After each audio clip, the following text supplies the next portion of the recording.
سوچے ہماری گورنمنٹ ہوتے ہوئے ایف آئی اے کے پروسیکیوٹر کو کہیں سے آرڈر ملے تھے کہ ان کے کیس سلو کرو.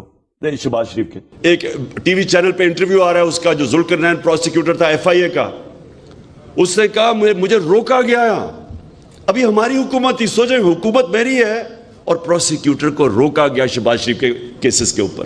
اس نے انٹرویو دیا. ابھی کس نے روکا اسے؟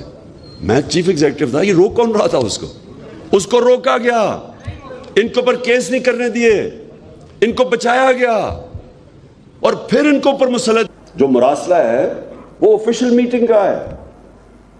تو جب میں وہ دیکھتا ہوں تو آپ سوچیں کہ میں دیکھ رہا ہوں کہ پرائم منسٹر تو میں ہوں، چیف ایگزیکٹو تو ملک کا میں ہوں، تو یہ کس کو کہہ رہا ہے کہ اس عمران خان کو ہٹا دو؟ تو بہرحال میں